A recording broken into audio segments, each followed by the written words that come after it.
Bharat China మధ్య scene మారుతోంది.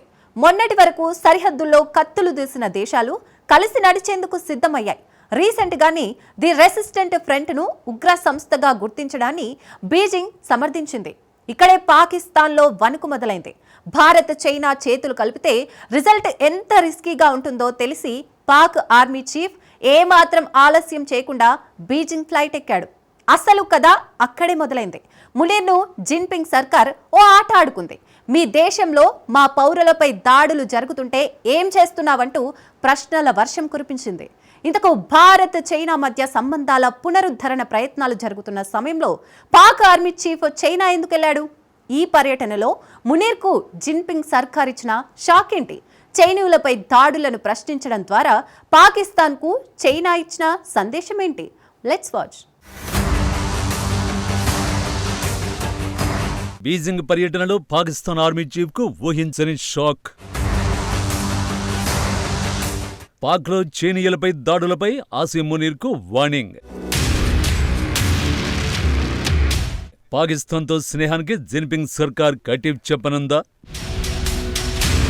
Bharat China మధ్య పరిస్థితులు మారుతున్నాయి. అజిత్ దోవల్, రాజ్నాథ్, జైశంకర్ చైనా పర్యటనలు ఇరు దేశాల మధ్య గ్యాప్ తగ్గిస్తున్నాయి. త్వరలోనే ప్రధాని మోడీ చైనా వెళ్లబోతున్నారు. అటు బీజింగ్ సైతం ట్రంప్ టారిఫ్స్ భయంతో భారత్ బెస్ట్ అంటోంది. కానీ భారత్ చైనా మధ్య స్నేహం ఫిక్స్ అవ్వాలంటే పాక్ విషయంలో లెక్క తేలాలి. ఇస్లామాబాద్ కు బీజింగ్ దూరం జరిగితే తప్ప రెండు దేశాల మధ్య బంధం బలపడదు. మోడీ సర్కార్ సైతం చైనాకు ఇదే క్లారిటీ ఇస్తోంది. షాంఘై శిఖరాగ్ర సదస్సు వేదికగా పహల్గాం ఉగ్రదాడి పక్కా ప్లాన్ ప్రకారం జరిగిందేనని జైశంకర్ ప్రకటించడం అందులో భాగమే. జిన్పింగ్ ప్రభుత్వానికి సైతం భారత్తో దోస్తీ కావాలంటే పాకిస్తాన్తో వీలైనంత డిస్టెన్స్ మెయింటైన్ చేయాలని తెలుసు. అందుకే లష్కర్-ఇ-తోయిబా అనుబంధ సంస్థ ది రెసిస్టెంట్ ఫ్రంట్ ను విదేశీ ఉగ్ర సంస్థగా గుర్తించే అమెరికా నిర్ణయాన్ని సమర్థించింది. పైగా పహల్గాం ఉగ్రదాడిని ఖండించింది. ఇక్కడే షరీఫ్ సర్కార్లో టెన్షన్ మొదలైంది. కాదు ఆర్మీ చీఫ్ ఆసిమ్ మునీర్లో ఆందోళన మొదలైంది. ఫలితంగా ఏమాత్రం ఆలస్యం చేయకుండా బీజింగ్ ఫ్లైట్ ఎక్కాడు.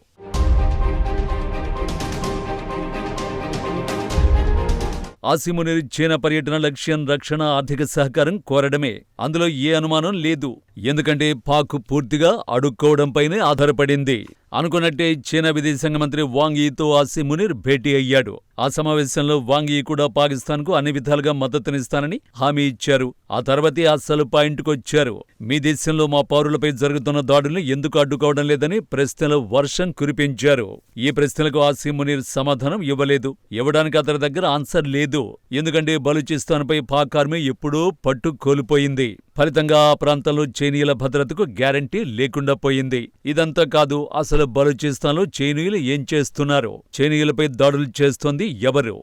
China, you came here without our consent, supported our enemies, helped Pakistan. China మా అనుమతి లేకుండా బలూచిస్తాన్కు వచ్చావు. బలూచ్ లిబరేషన్ ఆర్మీ నీకు గ్యారంటీ ఇస్తుంది. మా భూమిలో సిపెక్ ప్రాజెక్టు ఫెయిల్ అవుతుంది. మజీద్ బ్రిగేడ్లో పెద్ద ఎత్తున వాలంటీర్లు ఉన్నారు. వారంతా బలూచిస్తాన్ మట్టి కోసం తమ జీవితాలు త్యాగం చేయడానికి సిద్ధంగా ఉన్నారు. మజీద్ బ్రిగేడ్ ఏర్పాటైందే చైనీయులంతా చూడటానికి. ప్రెసిడెంట్ జిన్పింగ్ ఇదే మా చివరి హెచ్చరిక. బలూచిస్తాన్ని విడిచిపెట్టకపోతే పరిణామాలు మీ ఊహకు అందని విధంగా ఉంటాయి. మార్చిలో జాఫర్ ఎక్స్ప్రెస్ హైజాక్ తర్వాత బీఎల్ఎఫ్ ఫైటర్లు విడుదల చేసిన వార్నింగ్ వీడియో ఇది. ఈ వీడియో ఒకటి చాలు బలూచిస్తాన్లో చైనీయులు ఏ రేంజ్లో టార్గెట్ చేయబడుతున్నారో చెప్పడానికి. బలూచిస్తాన్, ఇస్లామాబాద్ చైనాకు తాకట్టు పెట్టబట్టే అక్కడ స్వాతంత్ర్యం కోసం పోరాడుతున్నారు. బలూచిస్తాన్ అనేక వనరులకు నిలయం. లిథియం, గ్యాస్, చమురు, రాగి, బంగారు నిక్షేపాలకు బలూచిస్తాన్ కేర్ ఫర్ అడ్రస్. వీటిపై చాలా ఏళ్ల క్రితం బీజింగ్ కన్ను పడింది. ఇంకేముంది, ప్రాజెక్టుల పేరుతో బలూచిస్తాన్లో అడుగుపెట్టింది. అక్షరాల $62 బిలియన్ గ్వాదర్లు గుమ్మరించింది. ఆ తర్వాతే అస్సలు కథ మొదలైంది.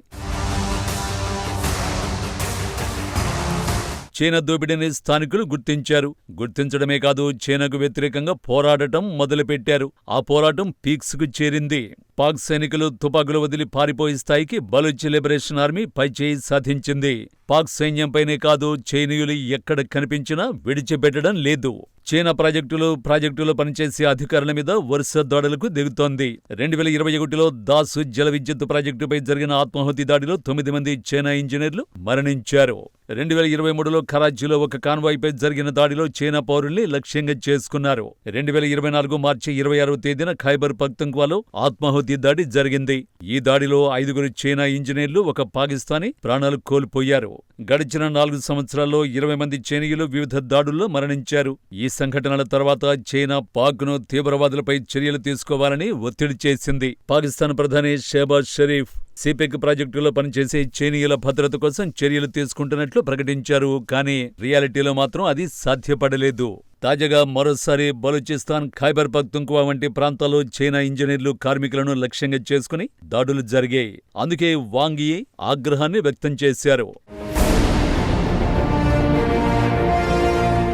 బలూచిస్తాన్లోని చైనా ప్రాజెక్టులో 30,000 మంది చైనీయులు పనిచేస్తున్నారు. BLA భీకర దాడులతో ఇప్పుడు వారందరి ప్రాణాలు రిస్కులో పడ్డాయి.